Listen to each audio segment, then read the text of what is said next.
Hello friends and family, and welcome one and all to episode 13 or blog 13, dated 22nd of May 2022.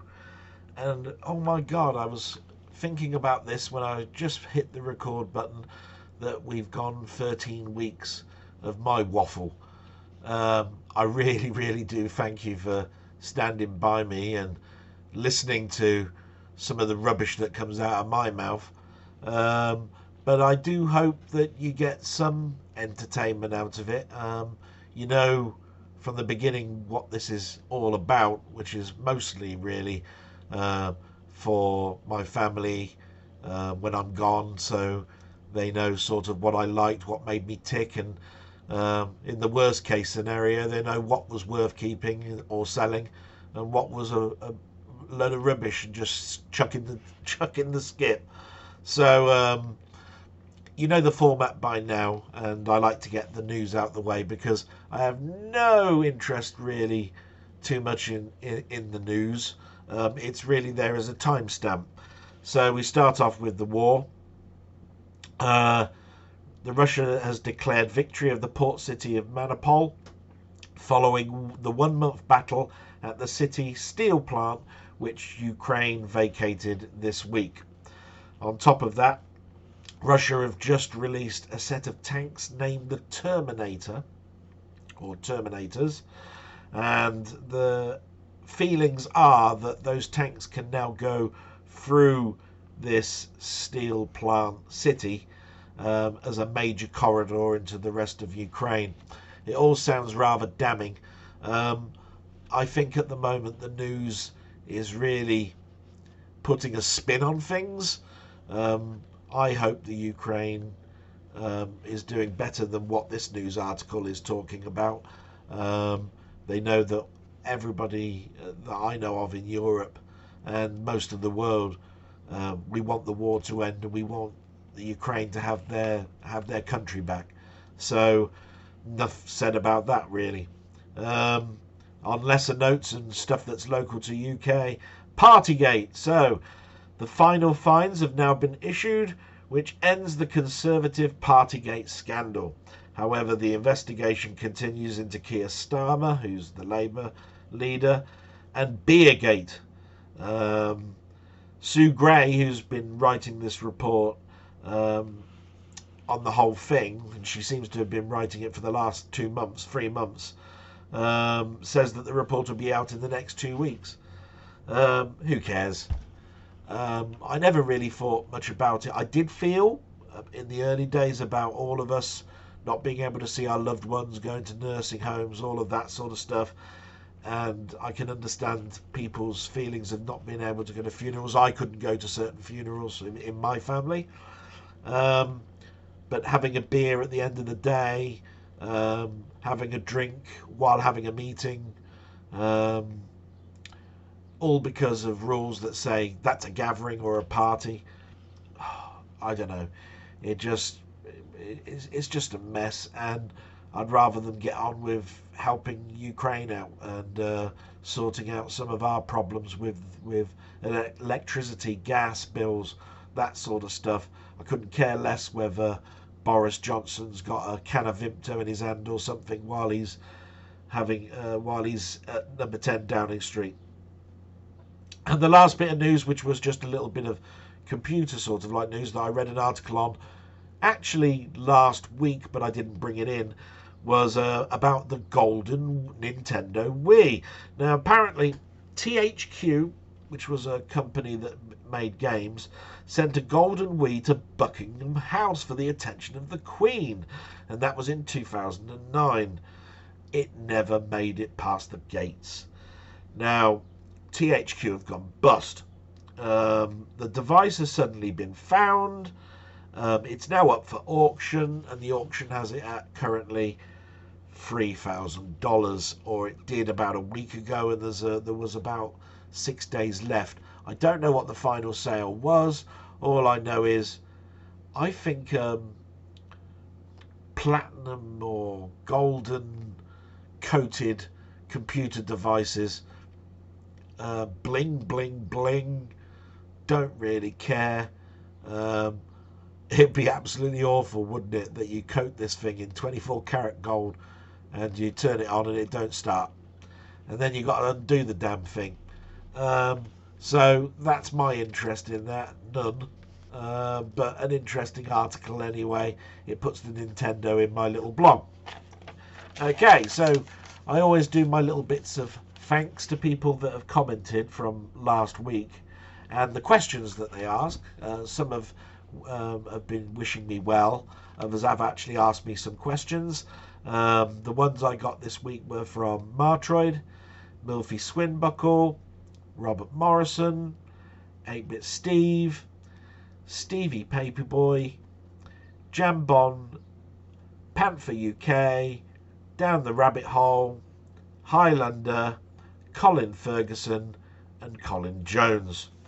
And like always, if they haven't mentioned they want me to answer their question in the blog, I've basically done it in a comment. And my comments generally tend to be quite long, quite verbose, if you want to use that word. So I hope I've given them a bit of justice. But let's start with answering a couple of their questions. So Robert Morrison, he basically asked me a couple of questions, but all melded into one. He said, would I like to go to Canada? Where would I like to go in Canada? And what other country would I like to visit that I haven't been to so far? And maybe it could be a slot in the blog called Dell's Destinations, which I found quite funny. Thanks very much for that idea. I'm taking it into consideration. But to answer your question, now I have thought about Canada, but not as much as I did going to the States, and I'm not sure why. Now, when I was thinking about going to Canada, I wanted to go really to Toronto. And the reason I wanted to go to Toronto was for no other reason other than when I looked at TV shows back in the day, like The X-Files and Stargate and some of these sort of things, I noticed that right at the end, a lot of shows were now not being recorded in America, but they were being recorded in Canada, and mostly in Toronto. So that pricked my ears a little bit, my interest, and I just thought to myself, oh, I'll have to look up a little bit about Toronto and learn a little bit more. Maybe that'd be a nice place to go. And I mentioned last week that I wanted to go to Niagara Falls, and the consensus is Niagara Falls is on the border, so it's both sides. The Niagara River splits it all up. So, of course, I want to go there. Now, people mention about other areas, Vancouver. I don't know too much about Vancouver. It's a very touristy city. I believe it's got a lot of cultural attractions. Depending on where it is and what those cultural attractions are, I'd be quite interested in that. Because Montreal, I believe, is a little bit more like Europe. So would I get anything by going to Montreal? Because I could go to France, and apparently it's very, very similar because of its history and background. But when I was thinking about this, I was looking through my diary, and I believe that someone in my family has been to Jasper National Park. Now, you'll have to correct me if that's not in Canada, but I'm pretty sure my cousin did go there and they enjoyed it. I like national parks, so that would possibly be quite a nice place for me to go to. But what other country? I want to visit everywhere, really. But I've never been to Japan. And if you know anything about me through these blogs, and you know about all the electrical things I like and the game things I like and all of that sort of stuff, I mean, it's the land of the rising hi-fi, as we used to call it. So yes, I'd love to go to Japan. They've got a lot of big cultural history, so it wouldn't be all just about electronics. But yeah, I think the thing that holds me back about Japan is that I'm a very fussy eater. So I'm not into cold fish and all sorts of other stuff. So, you know, I'd have to find an English pub where they do fish and chips and stuff. I don't know. I don't really fancy eating cat. That's a bad thing to say, isn't it? I do apologise. And that leads me... So I hope that answers it. Sorry, Robert. Probably not the best answer. Panther's asked me some questions. We all know about Panther. Bloody great big head he's got. No, he's one of my mates. Love Panther's brilliant. He wanted to know if I had the space, would I use original hardware or still use emulation? And I've got a very simple answer to that one, really, is that space is the problem. And I think anybody that's got space would rather have the equipment out on a table, you know, with the monitors and so forth, all lined out in a row, and you just go to them, switch them on, and play them. Especially now that there are cartridges that allow you to load things through SD cards so much quicker. The downside of it all is always they were never really designed to last the rest of your life, and therefore the more you use them now, the more that those components are probably likely to fail, and those components are probably now getting harder and harder to source. But saying that again, you can now build a Commodore 64 in 2022 from the PCB upwards.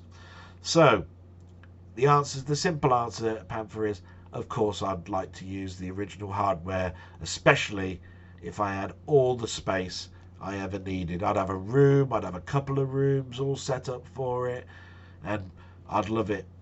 It's a little bit like an answer to like RMC, his cave. He's got all his equipment out. He's got the space. His last question was, oh, and by the way, what's your favourite sandwich? Which is a bit of a joke, and it's got several people that read my comments interested. They went, they're so interested to know what my favourite sandwich is. I don't know why. Sandwichgate. Anyway, I've got loads of favourite sandwiches. They go from the very basic of having a Marmite sandwich, or a salmon paste sandwich, or a cheese and ham with salad cream sandwich.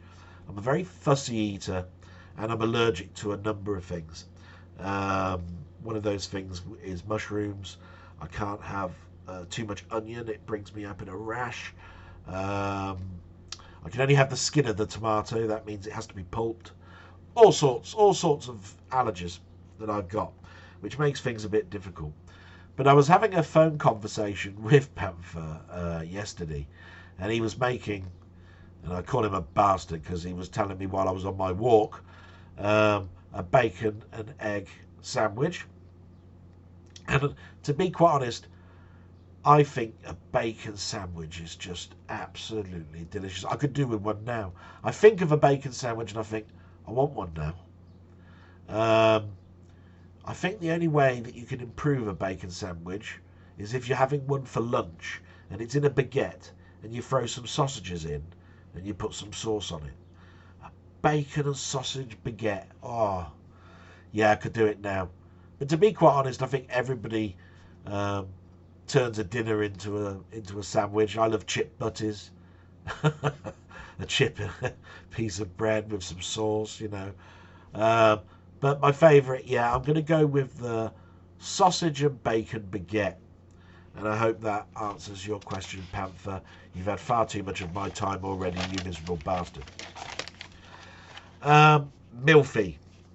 His questions are so complex, I have to say them in my blog.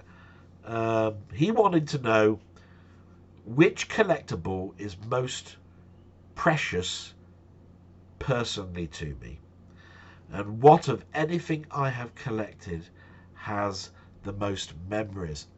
And they're sort of very similar questions, but they are two distinctive questions. And I had to think about this because, You know how you go abroad and you bring something back and it brings up a memory, and you look at a photo and it brings back a memory, you hear a tune and it brings back a memory, the list goes on and on and on. And this is where it gets difficult sometimes for me to answer Milfy's questions, but I do love them so much. So which collectible is the most precious personally? I think I've shown it already to you. My father bought me this comic, and I was only a child, and I've tried to keep it in as good a condition as possible. But I was still only a youngster when he continued to buy me comics. And so here's a couple of other ones. Spider-Man Comic Weekly, look, from 1973, number 2. Not too bad a condition. These are all British editions, by the way, not the American ones. I've got loads of American ones. We might cover those in the future. There's another one. Look, Spider-Man Comics Weekly, 5p. This one's number 4, 1973. And then you got number 6. I've got the ones in between. 1973, again 5p. It's got my favourite villain as a child, the Green Goblin. And the interesting one about these 3 comics I've just shown, the comic 2 and 4 of that Spider-Man Comic Weekly was actually printed in Carlisle, which I'm not sure, but I think that's very, very close to my Mainmeister, because I think that's on the Scottish border. Now I'm not quite sure how far you'd have to go across the border to get to my mate, because I haven't ever visited him, but that's interesting. He might be able to bring something about Carlisle into there. And the last one I showed, the one with the Green Goblin, was actually printed in the town I live in now, and the town I've always lived in.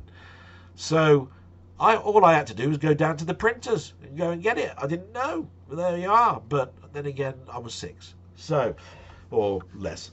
So, it's those are very precious, and they have lots of memories for me. They always flood back my father coming in. I'd be sitting at the table and he'd say, "Here's your comic," and I'd be just so excited. That's got to be the best of anybody's precious memories. So I hope that answers both questions, really, because they affect me personally, and they bring up my memories, and they're all happy ones, which is great to say. So, what have I been doing this week? Well, I've been watching all of your stuff, like I always do. Let me think about it for a moment. Rabbit, he brought out, I think, one video this week, and it was about role-playing games. Now, role-playing games are interesting because I always wanted to play role-playing games when I heard about them. The throwing of the device, using your imagination, having a dungeon master, all of that sort of stuff. It sounded geeky to a lot. It still sounds geeky to a lot of people. I think people have come to the idea now that actually don't look at it like that. Look at it as an interesting story with an outcome that you have a role to play in. And I mentioned in the comments, just a throwaway comment, saying that I always wanted to sort of play role-playing games, and the only role-playing game I ever bought was the TSR box set of Marvel superheroes, and that was because I'm a Marvel collector. Did I ever get to play it? No. Billy no mates.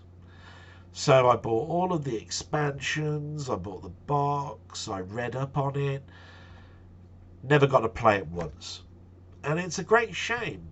And I believe I've still got 3 of the expansions and the original TSR yellow box of the first edition, which might be worth some money. I don't know. Haven't really thought about it.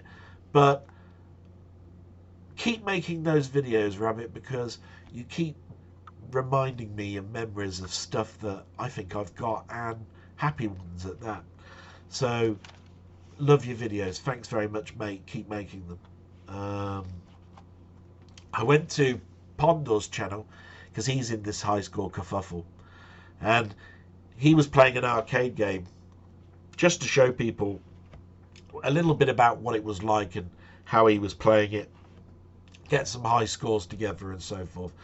Can't remember the game. It looked very much like Peridius, or a variation of Peridius. It's one of those cutie shoot 'em ups. And the thing about, I don't know what it is, I wonder if you guys are in the same, but I'm watching someone play a game, and it could be a game that you know, and it could be a game that you don't know. And even if you're looking at it for the first time, you have an opinion on how you're playing it. So there he was, firing away. I can hear his fire button go like this, and he's going, "Come on, you gits, yeah, look, I just died, you gits," and all that sort of stuff. You know what you normally get. And I was thinking, hold the power button down. I'm sure it's got a power shot. I'm sure it's got a power shot. You know what I mean? I know nothing about the game. I'm just going, "You haven't tried that once," and I'm shouting at the screen and spurring him on as if he can hear me. I do it all the time. Honestly, I can watch some of your videos, and anybody who walk into my room would probably think I've got Tourette's. I'm swearing so much at the screen. I think that's what makes them enjoyable. So thanks, Ponder, for bringing some enjoyment this week. That was absolutely fantastic. So we've got to the bit now about what else. Sorry, I forgot about what else I've watched. I mentioned last week about Star Trek Strange New Worlds. Now, I believe that Rabbit is interested in knowing about the show because he's heard a couple of other people turn around and say he must watch it. I never turn around and say somebody must watch something, but I would say, now I've watched 3 episodes of it, 3. It's now fastly becoming a show. I look forward for it to be on. So it's on a Thursday. And I'm actually starting to think I need to watch it on the Thursday. Now, I haven't felt that way about a show for quite some time. I mean, Game of Thrones was probably the last time I felt like that. So why is it making me feel that way? Now, I've been in the first season of shows for a long time, and they always sort of like do the same thing. You've got an arc or a story, and you've got major players, and each of those major players is going to have 1 episode dedicated to them. That is sort of happening in this, but not, because they're not sort of like spending a 50-minute show with 40 minutes being just that one person, and you get 10 minutes, if best, of the others, and they all have a happily ever after at the end. It really is more like the original show. They all have to work together. It's got a new gloss of paint. The Enterprise, though, looks old. It's how's to word it? If you were to make the Enterprise out of Meccano, it wouldn't look anything like the show, but you could make it look like the Enterprise. This has got a sort of steel plate with rivet look, but it's the Enterprise. And I look at it and I go, that's interesting, because it is 9 years before the original series.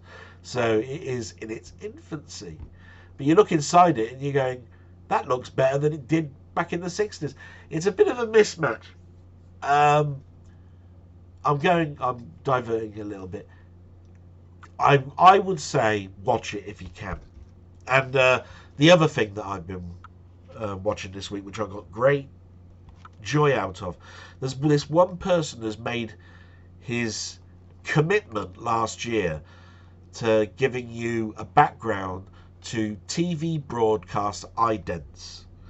Now, idents are those little symbols or graphical intros to show you what channel you're on. So back in the day, we had Central, which before then it was ATV, and London had theirs. Theirs was Thames Television, and I think Mainmeister has mentioned that his was STV, etc., etc.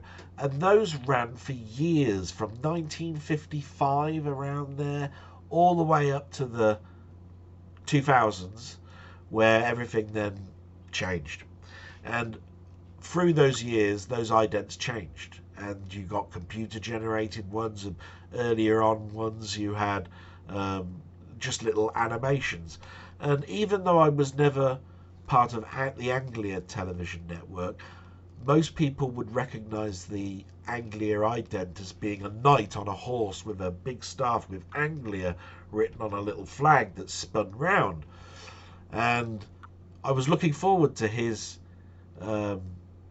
little YouTube video on that, because who's got that now? It looked like it was made out of solid silver, and it was out in the 70s. And when they stopped using it, who had it? Who kept that? I wouldn't mind that. My God. It was a beautiful thing. If you're ever interested in the past, and I'm sure in America you've got all your different NBC intros and CBS intros and so forth. They're really worth going back to. There's millions of them. Sky, BBC, very, very interesting. I got a great enjoyment out of it. Trouble is, there's around about 80 odd videos for me to go through, for which I've done about 40 now. Great time though, and finding out about all of these idents was brilliant. Okay, so usually now I show about things that I've bought this week. Well, I'm broke, so I haven't. I will say though that I was going through my collection and I watched two films that I've got here, which are closed up, but I watched them digitally, and I recommend them totally. One's The China Syndrome. Jack Lemmon, so it speaks volumes in the fact that Jack Lemmon is one of my favourite actors. The China Syndrome has got an interesting backtale because it took an absolute age for it to be made. Hollywood didn't want to make it, and getting the money up together was difficult. But 3 days after it was broadcast, an event happened in America with a nuclear power plant, very famous. So look into that. And the other one is Somewhere in Time. And Somewhere in Time is interesting to me, not because of the actual story or anything, although the story is a very romantic, slushy type thing, that if you've ever in the doghouse put that on, and I'm sure your missus will basically thank you for it. It's actually the John Barry score. It's one of those films where if I was to watch it, I couldn't separate the score. The score makes the film. The film is absolutely nothing without the score. And I've actually have the ability to turn the score off on certain recordings I've got of this. I think my Laserdisc allows me to turn the score off. And if you take that away and you just listen to the dialogue of the film, it is half a film. Less than half of a film. But it's a lovely story. Recommend it. So that's good. And I said I was going to start bringing some games into the mix of this. Now, just to give you an answer, Star Trek V had a picture on the back of an Amiga edition. Don't think it was ever made. Please, if anybody's got any information on whether that got made, say in the comments. But I did a lot of research this week and I could not find it. It looks very much like they put a picture of something that was being developed, but it never happened. Or they designed some of the graphics on the Amiga and ported them across. And the only other Star Trek V game that I could find was on the NES as a cartridge. It never came out either, but there is a bootleg of it. You can play it. I did download it. I put a trainer on it. I played it. Don't bother. That's all I can say. If you want sideways scrolling, Federation officers scrolling and firing at rocks and so forth, great. If you want to see Kirk jumping about platforms in the Enterprise, what the hell are they talking about? Then great, and it ends with a big boss, which is God, if you ever watched the film. Now, I will say this about the film. There was Star Trek V has its major knockers in the fact that people do not like it. There is one scene in it which I thought was a myth, but may not be, and that is there's a very powerful scene between Spock, McCoy, Kirk, and Cybok, where Cybok wants to get rid of their pain, and McCoy's pain was never being able to keep his dad alive, and he died at a younger part of his career. Spock was about him being born and knowing what the conversation was about him being half human, half Vulcan. And they turn to Kirk and wants to get rid of his pain, and Kirk flatly denies it and says, "No, I need my pain. My pain makes me who I am. Don't take my pain away." And there was apparently a back-end story saying that the losing of the Enterprise was his pain. Never know whether that was actually true or not. I'm going to do some more research into the back of that. So, games. Right. I don't know if you know this or if I've mentioned it too much, but I've got tons of games and I ain't even opened them. So here's a small selection of games I have bought from places like Game and so forth. They've arrived and I ain't even took the cellophane off. Okay. Batman Arkham City for the PS3 in a lovely deluxe box. Never opened it.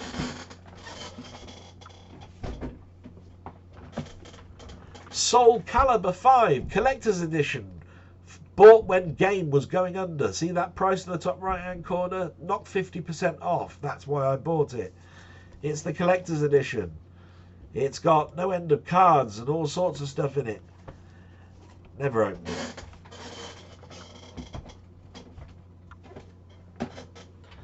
Assassin's Creed Revelation, all lovely and sealed for the PS3. It comes with some lovely art cards and digital codes that probably don't work anymore. Never opened it.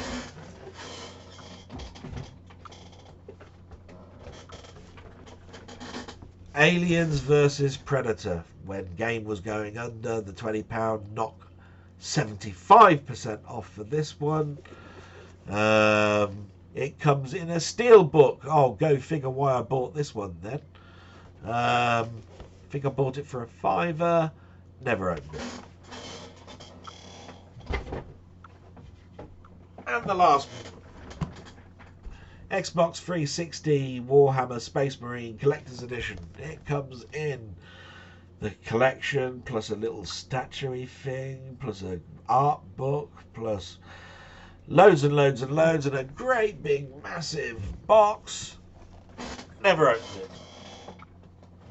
And that sort of like thing goes on all the time with me. I think it's, if I look back in my diary, I'll find out that something happened, or work was just going on, or whatever, or I was buying things in a rush. Because if anybody remembers Game going under and so forth, and all their shops were closing down, everybody was rushing down there to buy the biggest, most expensive thing they had in the shop just to take home. And most of the controllers and everything like that went really, really quick. And the only things they had really left behind were games that had statues in them, like Skyrim and I don't know, some of the Call of Duties and that sort of stuff. And of course I bought them because they've got statues in them. They're in the attic. I can't bring them down at the moment. But I hope that's interesting. I am going to start talking about games more. But I hope to get round to playing the damn things. I've still got a PS3. I've still got a 360. I will get round to it. Just to end very, very briefly, Vangelis. He died this week, and that upset me an awful lot. Now, I thought I knew everything there was about Vangelis. I looked at my CDs. I haven't got any in front of me here, but my first recording I had of Vangelis was from his Cosmos TV show. And I thought that was music that was specifically written for that show. Of course, it wasn't, stupid Del Boy. Those were snippets of tunes that he did in the 70s. Yes, he goes back that far, and he was actually going to be a replacement for Rick Wakeman from Yes. So Cosmos was probably my first earworm music. I think it was called Heaven and Hell, the track. And then, of course, the rest is history, isn't it? Because we've all heard of Chariots of Fire, Blade Runner, one of my faves, 1492, Antarctica. There are a ton of them out there, and I get so much joy listening to them. He died at 79, severely missed. I don't think he'll ever be forgotten. I always bring in an old composer into my little streams. I can't recommend Lawrence of Arabia by Morris Shah enough, and this is on the Silver Screen label. Now, I think there is a expanded score. I think I've got it. This is when I'm going through my boxes, so it's very difficult. But I really find it difficult that if you were to put, if somebody didn't know anything about Lawrence of Arabia, the film or the music, and you sat them down and you played them the tracks that are on this, they can't not think of the desert.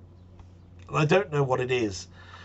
It's very difficult for me to segregate that, because I've seen the film hundreds of times, listened to the tracks hundreds of times, and it's the score is synonymous with the film. I've never actually sat somebody down who's never heard of any of it and said, listen to that, and then tell me, what does that put as an image in your brain? I still think people will think of deserts. I don't know why, I just think it does. And then I always bring in another composer, which is one of my favourites, Jerry Goldsmith, but I don't want to flatter him this time.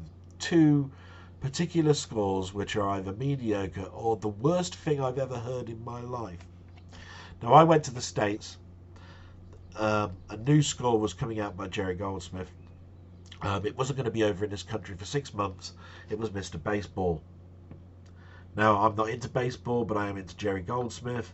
He always does usually a fantastic job. I got that home and regretted it. I couldn't even sell it. There was a person in the shop where you could bring things in that had never been in this country, no import duty, no tax. I presented that to the shop and said, do you want to get this off me? He went, wouldn't touch it. Apparently the review of the score came over this here quite quickly.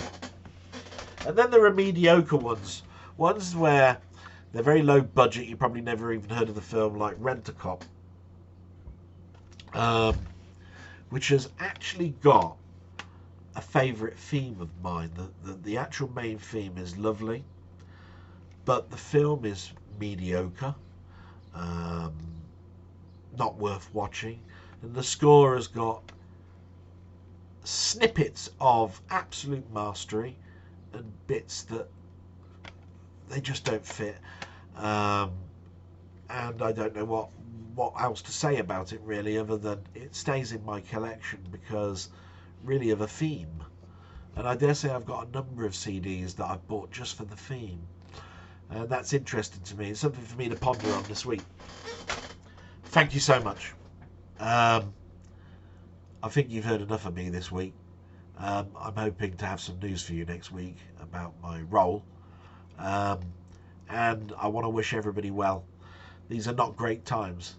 I worry about my friends out there in all different places and what struggles they're going through.